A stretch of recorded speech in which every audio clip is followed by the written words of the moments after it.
The Horror Forest of Purple Mountain, Part 1. Rules for Surviving the Ghost Forest. The sound of heavy rain falling in a dense forest of Purple Mountain, mixed with the grumbling voices of police officers who joined the expedition team to help rescue missing detectives. This expedition consisted of Chief Inspector Witchian as team leader, Inspector Akradek as deputy with experience, along with volunteer officers named Galwin and Shodichai. All four were carefully walking deep into the forest through the rain. Everyone had trained in various climatic conditions, so this journey wasn't much of a problem or burden for Po-Kumpadax, their guide. Right now, it's getting close to dark. The heavy rain has slowed our travel considerably because we have to avoid forest streams. But still, I recommend we reach our first destination, the big clear forest, before nightfall, Po-Kumpadax said. Wait, the camping spot ahead is still far. There's a stream here in the forest. Wouldn't this be better? Akradek suggested. I don't think so. This is open ground. Sleeping here would likely have wild animals disturbing us all night. Actually, if we were to sleep up in the trees, that would be manageable, but I don't want to bother them too much. How about we climb ahead and rest up there? There's a water basin up there too. Climb the cliff too, Po-kun? If it were me, I couldn't make it, Shodichai said loudly. Hey, don't make it sound so difficult. Don't go straight up. I'll handle it myself, Po-Kumpadax said with a smile before leading the group to a giant forest olive tree near the cliff edge. This forest olive tree grew close to the cliff. Po-Kumpadax stopped at the base before muttering some prayer and taking out many bamboo wedges from his gear. I'll go up first. In a moment, I'll throw down a rope for easy climbing. After speaking, Po-Kumpadax held the bamboo wedges, clasped his hands in prayer while chanting, then carefully hammered the bamboo wedges into the olive tree trunk with force. Chief Inspector Witchian and Akradek exclaimed in amazement after seeing the scene before them, though Shodichai seemed not to understand what Po-Kumpadax was doing. What are you doing? Why are you going into the tree? Shodichai asked. I'm tapping rubber. Find some chickens to crow if you can, Po-Kumpadax joked. Witchian and Akradek laughed heartily before Chief Inspector Witchian turned to Shodichai to explain. Shodichai, what Po-Kumpadax is doing is called hammering wedges, using bamboo wedges to create steps for climbing high. This is ancient wisdom of forest guides. They say skilled forest guides will chant spells with it so that no matter how much you step, you won't fall from the tree. Soon after that, Po-Kumpadax quickly climbed to the treetop. He slowly lowered himself to the cliff edge, climbed a bit more to tie a rope at the top, then threw the rope down for the team to climb up easily. When everyone had climbed up, Po-Kumpadax made motions to go back down. Hey, now that we're up, why are you going back down, Po-kun? Shodichai asked. To collect the wedges. After using them, you must collect them every time. Otherwise, the tree gets damaged, and save them for future use too. Will you hang yourself down, using this rope? Akradek asked. Use the rope. Of course, what else would I hang with? Po-Kumpadax replied matter-of-factly before lowering himself to collect the wedges and rejoining the team. From evening until the sky was nearly dark, the expedition continued a little further until reaching the edge of a waterfall pool. Everyone took off their forest camping backpacks to rest, while Po-Kumpadax walked around to survey the area more. The surrounding area was dense forest with tall teak trees not far from them, along with various tree species typical of general rainforests. Po-Kumpadax used his knife to carve mystical symbols at the base of trees around the camping area.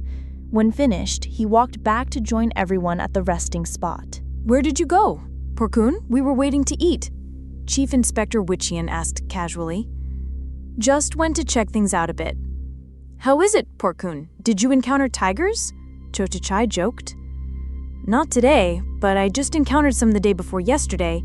Nearly didn't make it, Po-Kumpadax replied seriously, making everyone's faces excited. What tigers? Where'd you encounter them? How did you survive? Inspector Akradek asked. Tigers, 11 of them. I encountered them in a bottle of Myung Mok liquor. My wife followed to scold me right at the medicine shop. Nearly didn't survive," Porkun Patox replied. The inspector accidentally let out a curse with a smile, followed by hearty laughter from the team throughout dinner. But after finishing dinner, everyone sat talking a bit more before Porkun Patox began speaking about important matters. "All right, everyone, let me be serious for a moment. You may believe it or not, but from my limited experience, I must inform you that the forest we're currently in is quite intense. From my survey around the area, there are several things we need to be careful about. Until we get through tonight, please follow my rules." Porkun Patox spoke seriously. "First rule, we must take turns watching the fire throughout the night. The watcher must wake everyone immediately if wild animals come to disturb nearby within sight. Rule 2, when going out for personal business or whatever, you must walk away from the camp quietly. If, during the time you separate, someone comes calling, absolutely do not respond unless the person calling can say your name correctly. Rule 3, if calling each other, use names. Don't call carelessly. I've often seen people call out randomly, then something else follows them back. Rule 4, absolutely do not tamper with the mystical symbols I carved on the trees, if you don't want to be bothered by things you don't understand or mysterious forest things. Rule 5, but if suddenly others can't find us or we can't find others, raise your hands in respect and apologize to the forest spirits of that area. Rule 6, actually this shouldn't happen, but if it does, it means the mystical symbols I made have problems. Immediately shout for me when you see these things. First, seeing round objects like human heads running past your vision. Second, seeing black trees with rotten, barkless branches. Third, hearing moaning sounds around you. Fourth, seeing naked women bathing in forest water at night. Fifth, absolutely do not go near the big teak tree to the south. Everyone in the expedition listened intently, having many questions in their minds as they had never encountered such mysterious forest stories. "There's so much, I can't remember it all, Porkun. How about if we encounter anything, we'll call Porkun first?" Chochachai replied. "That's fine. As for the watch duty, I'll take the first shift for everyone. Don't worry," Porkun Patox replied, as the expedition talked a bit more before dispersing to rest. During that time, Gavin, who seemed to have eaten more than others, had stomach problems. Gavin decided to separate to relieve himself at a place reasonably far from the camp. He found a suitable spot and sat squatting at the base of a tree in that area, followed by heavy relieving. The sound of something hitting the ground near where Gavin was sitting doing his business sounded heavy, like a coconut falling and hitting the ground. Gavin felt suspicious and quickly cleaned himself up, but during that time, the sound of falling and hitting the ground continued, followed by the rolling sound of some round objects coming from around him. Gavin slowly turned to look quickly, but only saw dark shadows rolling past the corner of his eye. He slowly stood up and walked away from that area to return to camp immediately. But then something happened. Those round objects quickly ran to surround him. Gavin took out his flashlight from his pants pocket and shined it at the round object in front of him immediately. He found it was a human head with an aged, creepy face, white hair in disarray, soaked with blood clinging messily. That face was now sticking out an abnormally long tongue. It was the forest Krasawi that Thai ghost legends have told for a long time. Gawain could only stand frozen in shock, unable to do anything before someone's voice rang out from behind. "Kick it with full force, don't be afraid." Poor Kunpatok's shout came from behind. Gawain regained his senses and kicked the floating head with full force, but unfortunately it dodged quickly, making Gawain kick only air and lose his balance, falling to the ground. The forest Krasawi didn't wait, immediately pouncing to pin Gawain down. It used its teeth and abnormally long tongue to lick at Gawain's stomach, as if hoping to eat something inside. Gowan struggled with all his might, but couldn't overcome the increasingly heavy weight of this spirit. Suddenly, the sound of a branch striking the Krasami rang out. Poor Kunpatak had arrived. He ran to help Gowan just in time. Both helped each other up before running to rejoin the remaining team members. Arriving at camp, they found Chief Inspector Vishian and Chachishai walking around frantically, shouting for Inspector Aprandesh in confusion. Porkun understood the entire situation almost immediately before starting to walk quickly southward. "What happened, Porkun, and where are you going?" Chief Inspector Vishian asked curiously. "Everyone, I must inform you that the protective mystical symbols I placed have apparently had something wrong with them, making them ineffective. Therefore, this place is now many times more dangerous at night. If I'm not wrong, I expect the inspector has disappeared toward the big teak tree in this area," Porkun said. "What do you mean? Why would Akrandesh go to the teak tree late at night? What we should fear should be wild animals more than anything, Porkun." "There are no tracks around the camp at all. I'm quite confident. This job is going to be tiring." Porkun Pataks replied. Everyone then reached the big teak tree and found Inspector Akrandesh lying weakly at the base of that teak tree. The 3 police officers all ran to help carry Inspector Akrandesh's body immediately, but before reaching the inspector, something happened. The sound of a young woman rang out from above the teak tree. Everyone looked up simultaneously. The image that appeared was of a beautiful young woman in a bright red strapless top, beautiful long black hair, sitting with her legs hanging down from the teak tree branch, staring down at the group of men at the tree base with fierce eyes. All the young men were amazed, strongly enchanted by the teak tree spirit, and during that time, the teak tree roots slowly emerged from the ground amazingly. They coiled around the ankles of the 4 young men who were staring at her without looking away. Porkun Patak, standing at a distance, shouted to the tree spirit maiden, "That's sinful, Mother Teak Spirit. Let them go. And you dare insult me like this, still claiming sin and merit? All of you die." The tree spirit replied fiercely. Porkun Pataks didn't quite understand what the tree spirit was saying. He always asked permission from forest spirits and supernatural things in the forest. What made her so angry? While he was thinking of reasons, he took out his knife, intending to risk his life to help the expedition, but before he could reach the expedition members, he heard the sound of breaking branches from the dense forest nearby. "You die first, Face Eater. The forest should eat me instead, so you won't have to do evil things elsewhere," the tree spirit maiden ghost concluded.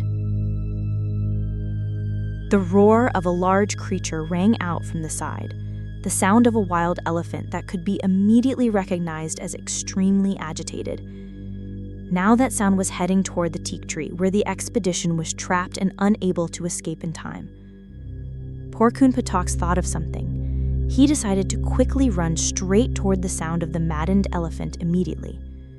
The police officers trapped by the tree roots regained consciousness and despaired at the events about to unfold before them. But while they were sitting waiting for death under this tree, the hunter's voice rang out from the forest. "If you're going to step on someone, just make it me alone. You all quickly cut the roots and escape."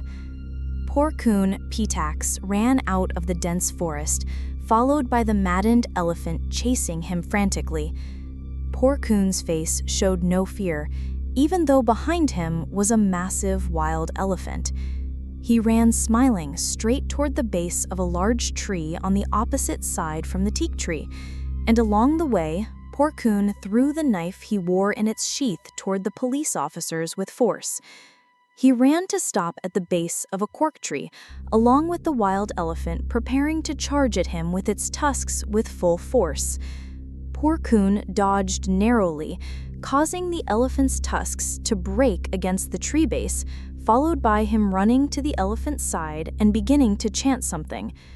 Om anja lokosming mana sambhavabaye aparamanan. When finished chanting, he used his hand to slap the elephant forcefully. The fierce, wild elephant startled violently. The large elephant's knees buckled, and it sat down on the ground immediately. With its massive weight, as it collapsed sitting on the ground, its tusks broke against the tree from the falling force. When the wild elephant now seemed calm, poor Pitax didn't wait, quickly breaking off the elephant's broken tusk from the tree. He grasped it, raised his hands in respect, and blessed it. The broken elephant tusk piece was now ready, and he ran toward the teak tree immediately. Hey, that's an elephant tusk for ghost fighting? Is it really that powerful? Gavin said in amazement. Poor Pitax held the blessed elephant tusk and struck the teak tree hard. The tree spirit's mournful cry echoed through the forest, along with the teak's roots gradually loosening from the police officers. They quickly got up from that place and helped each other run out of that area as fast as possible. They ran back to their original path toward their camp, but strangely, throughout that entire path, it was different from before until noticeably so. The surroundings were now filled with calls for them to stop, to turn and look, along with round black objects of the ghost Krasui rolling along the path all the way. The rotten stench came with the wind more and more clearly, which came from the black barkless trees on both sides of the path. They swayed creepily, and when Chief Inspector Witchian looked up at the tops of those trees, he was even more shocked, because those trees were actually the legs of giant ghost spirits following them. Stopping immediately after the situation worsened, he turned to tell the remaining expedition members, "You all go ahead first. If I don't finish off this tree spirit, I think we'll be in trouble." "Then what will poor Coon do? Let us help. Since we came together, we should fight together." Inspector Akradesh stepped forward weakly. "Don't worry, I can handle it for sure. Seems one elephant tusk ghost killer isn't enough. I think I'll have to use another piece of mine to defeat her." The expedition members nodded and headed toward the camp, leaving the young Porcoon to face the tree spirit alone. On the way back to camp, while the group was walking carefully in the pitch darkness, they encountered a young man sitting peacefully against a bamboo tree. The young man was handsome, wearing simple white clothes, with shiny black hair and cool but deep eyes. He sat there as if waiting for someone.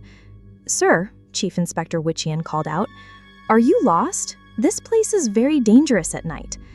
The young man looked up with a cool but strangely charming expression. "I'm Law," he replied with a soft but clear voice. "I was just passing through." "Your name is Law? That's an unusual name." Law nodded slightly and stood up. "Which way is safe?" "Follow us," Gavin invited. "We're heading back to camp too."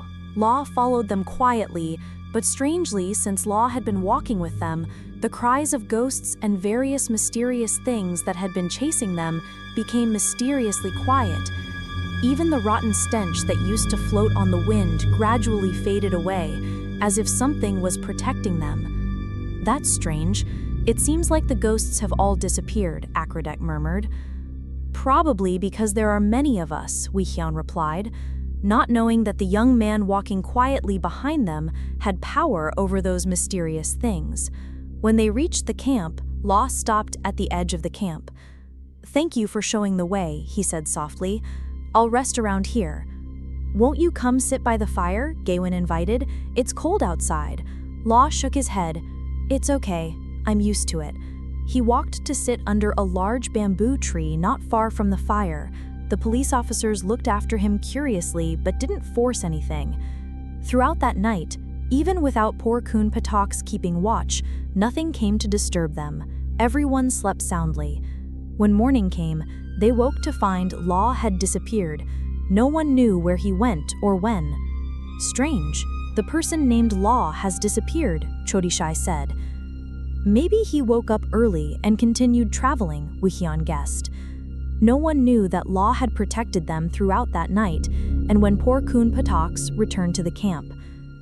The past night, the team found that nothing had followed them anymore, only missing poor Kun Patox, who was fighting those mysterious things alone. The team decided to go back to help poor Kun Patox, but before they could walk to the teak tree, they met poor Kun Patox walking toward them.